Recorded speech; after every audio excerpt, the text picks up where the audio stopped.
What is going on, y'all? It's KMBest here. It is day one of a new metagame. Here are a bunch of decks that I think are not only cool and good, but maybe have room to grow and grow greater in the new metagame. I think this list from Yo Woody is a good place to start. He finally tweeted it out, but he's been playing it for a little bit now. And what he's doing effectively is taking the Rocket and Groot and Sam Wilson out of the Kahori Good Stuff deck that I made and replacing it with a little bit more synergy, which makes some sense in a world where people are losing points of power on their Rockets and Groot and adding some really baseline big power to it in the form of Werewolf by Night. Another reason I wanted to start here is because I often get a ton of comments about like, oh my god, Sam Wilson, he's so good. And this is sort of explicitly a deck that wants to remove Sam Wilson in order to better facilitate the ways in which you are able to make your giant werewolf get even bigger. So this is a very straightforward, just good cards, power, and tech list, and it will remain as such, I think.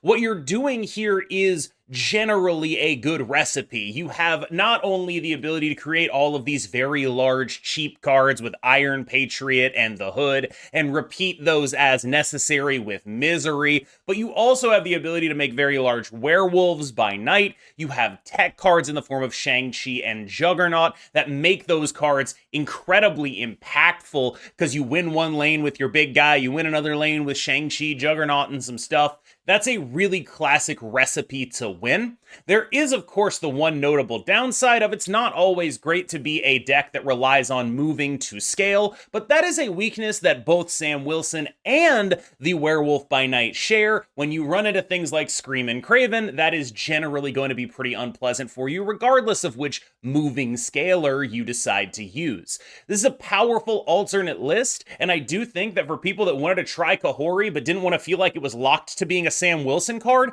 this is a very reasonable place to start. I can't say for sure because it's day one, but if you made me choose a deck to be the best deck in the new metagame, some form of Scream would probably be my first choice, and this would be my first choice among the forms of Scream. It is a heavily teched out version of the deck, so you are giving up a little bit in terms of synergy and the cards that you're playing because you're playing so much tech. You have your Shang-Chi, you have your Lady Deathstrike, you have your Killmonger, you have your Uncle Ben to facilitate that. You have really stripped this deck down to its bare essentials as far as the Scream scaling goes, but that scaling still is unmatched. Either the combination of Sam Wilson and Craven, or just Scream plus whatever, is going to be getting you massive scaling turn over turn. And when you have massive scaling turn over turn, you are able to better utilize these more expensive and niche tech cards in order to deal with whatever situation you come across. If you come across a situation against an ongoing Thanos deck, you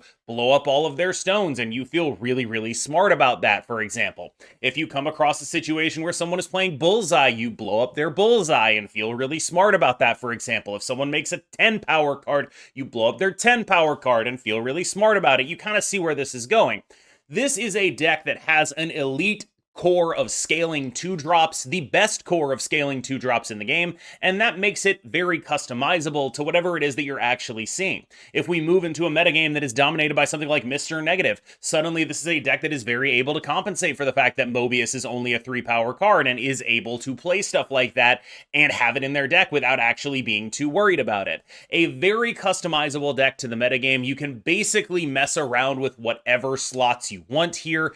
The core of the deck is those scaling 2s, and as long as they remain as strong as they are, you are likely to be able to do various amounts of messing around in the Scream shell, and almost all of it will come out profitable.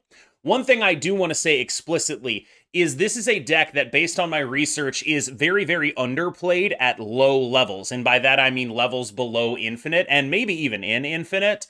What I'm trying to say here is, if you do not have the ability to get to Infinite, if you're hard stuck at like rank 90 or rank 80 or whatever, build a Scream deck. And I don't mean you have to build this one, right? We've just talked about like how some of these cards are flex slots. You don't need to go crafting Uncle Ben or whatever, but build the scalar core. That's what you want to be putting together, and then just modify it to whatever you're seeing, and you will probably do something good here. Just the Scream stuff with some opponent move, the Craven, the Sam Wilson, you will probably be able to pull something strong off. I have basically no understanding as to why, but there's a lot of Thors being played right now towards the top end of Infinite. And when I say a lot, I don't mean like, oh my god, it's everywhere, but I mean like people are playing it and that's not normal. My understanding is I'm pretty sure Emma tweeted this deck out, EMA, and I suspect that's why it's happening. This is a deck that sort of plays like Sarah Control, and so it is also a deck that you're going to kind of have to want to customize to the metagame. There is also another confounding factor here. There's a beta ray bill bundle on. Maybe people just remembered that you can do this. But I think this is also a deck that benefits pretty heavily from people playing less discard, because when you are a deck like this, you are very often unable to outscale something like discard and also unable to profitably interact with it a lot of the time. This is kind of the exact kind of deck that benefits when something like MODOK sees a 1-power nerf and people just stop playing the deck for a while. A sort of fair-ish control style of mid-range that discard typically punishes gets to exist again. And so this is a perfectly acceptable deck. It operates in many of the same spaces that Sarah Control operates in. It's a throw priority and then play a bunch of power and tech on the final turn deck. It's just instead of doing that via the things that are vulnerable to Mobius like Sarah or via ramp or whatever, it does that by having the power cost 0 effectively with the hammers from both of the Thors and the same general suite of tech cards that you are typically going to see. It's definitely a powerful thing to be doing, although I do think it is a fair bit predictable by a good enough player, and that is sort of why you have the Werewolf by Night in here, because it adds a way to get power into lanes that is not telegraphed. Your Thor is on the board, your Beta Ray Bill is on the board, and when those cards are on the board, your opponent knows what's going to happen in those lanes. They know that they're going to get some extra power. Werewolf by Night is your one scaling threat that doesn't actually tell your opponent where it's going to be all of the time. So it's a pretty useful card in that respect. Good Machine. This is, of course, the legendary Husky Puppies brew that, with Red Wing getting a little bit of a buff, is able to exist again, but it's also able to exist again in part because the sort of downward pressure that a lot of combo decks put on the metagame is alleviated right now. That is not necessarily a permanent state of affairs. Like, discard could very easily come back, Mr. Negative could very easily come back, but this is a deck that excels at being a very powerful deck if and when the Infinaut is enough to win a lane. And a lot of the time, right now at least, the Infinaut is enough to win a lane, in part because there aren't a lot of decks going insanely tall.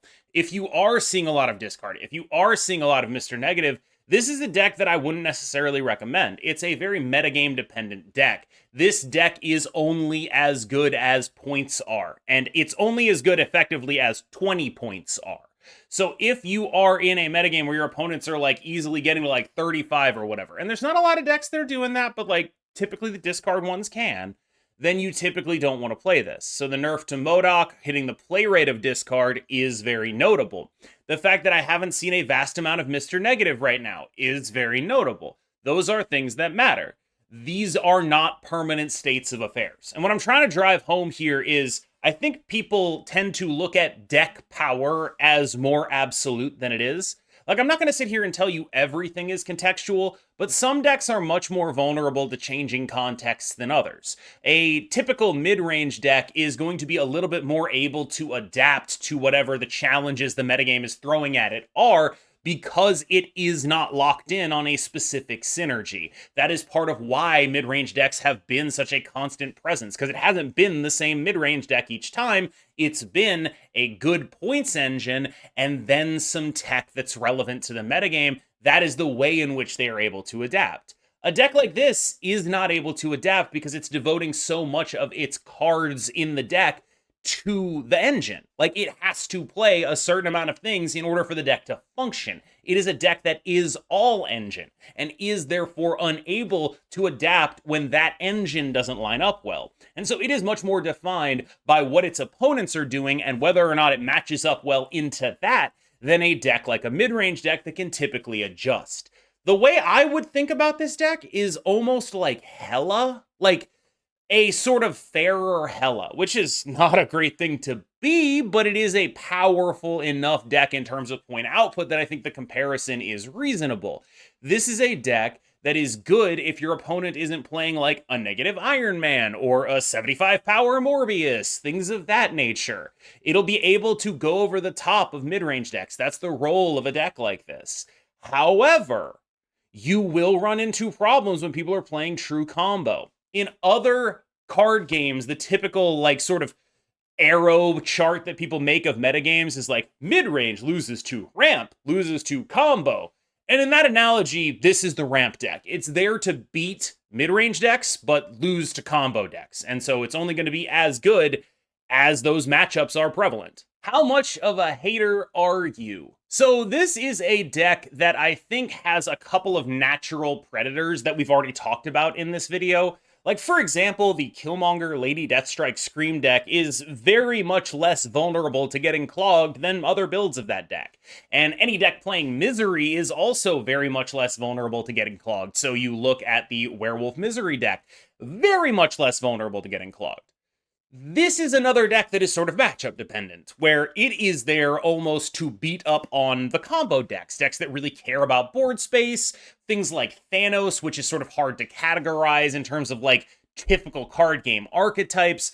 The point being is that this is a deck that is built to punish people for trying to do things. And so the better your opponent's cards are, the better an individual card is in their deck. Like, the worse you are into them. And what I mean by that is cards per space as the sort of unit of economy in this game, rather than like card power per space, rather than like power per energy, right? This is a deck that attacks your board space, so the stronger your individual cards are, or the better you are able to prepare for the attack on your board space and not use your space on bad stuff, the better off you are. What this means is it has a very good matchup into Thanos.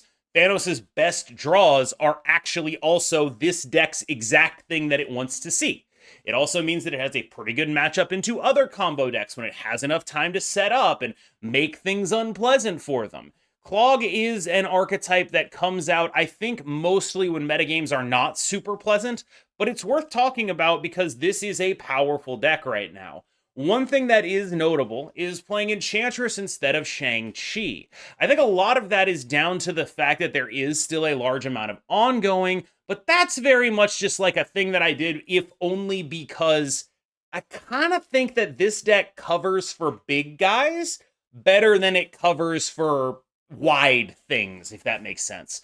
One of the things that is a lose condition against some Thanos lists is like when they are able to use these ongoing cards to add power to lanes and things like that. And I don't really want to be vulnerable to that. Whereas like, I don't feel like I'm losing too much to like a giant guy because Cannonball has that covered, because Red Hulk has that covered. Like, these are things that are good against other big things, but not good against anything going like multi-lane. You're good at winning one lane, and I think you're already good enough at that.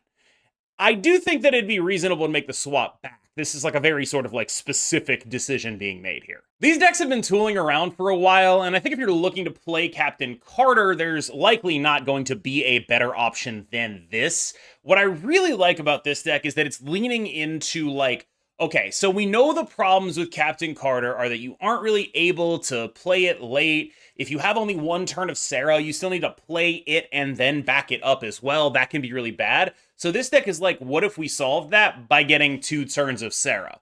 What if we solved Captain Carter being fairly mediocre by making sure that we were just cheating as much energy as possible and putting as much power on her as possible? And this is also important, just playing a bunch of really good cards. This is a deck that snowballs super, super hard.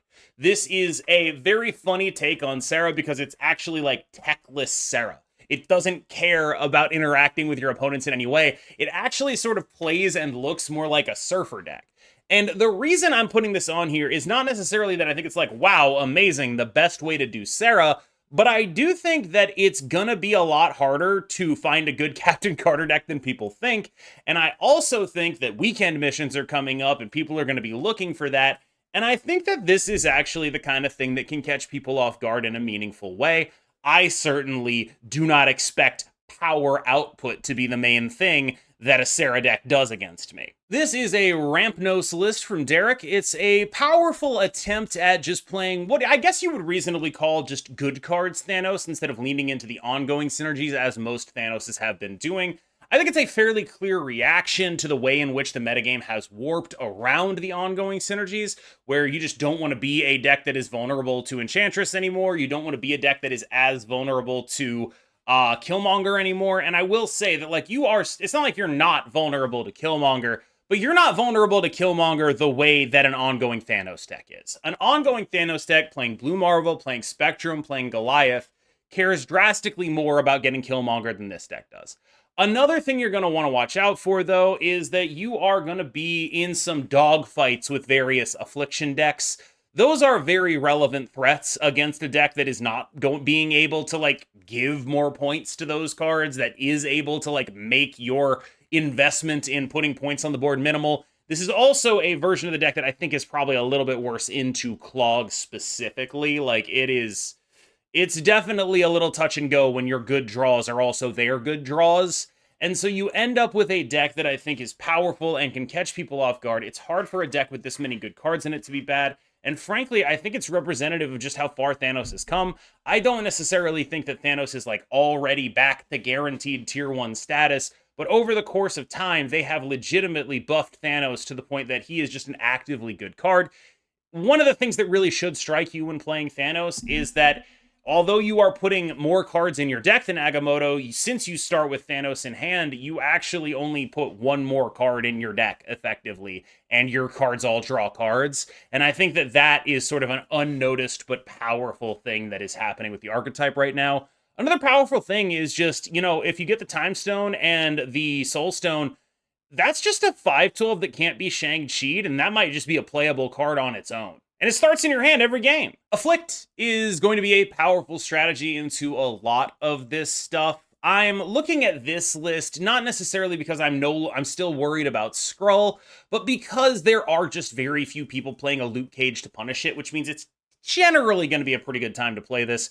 Once people start playing the other Afflict decks, you kind of have to, like, reel this one back in the tackle box, so to speak, but this is a deck that I think right now has a lot of pretty reasonably large upside into a large volume of matchups. The explosive power that Evo A-Bomb gives you is extremely relevant. Yes, Rocket and Groot took a nerf. No, we are not cutting it. And the reason we're not cutting it is because not only is it a method of applying cards with Afflict, it is also a method of getting Miles Morales to 1 cost, and we care deeply about that.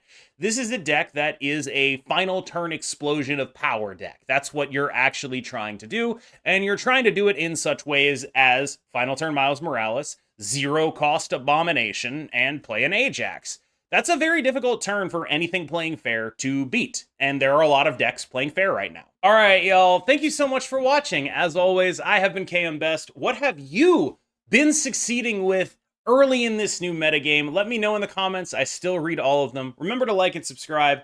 I will see you in the next one, and you have, of course, been phenomenal.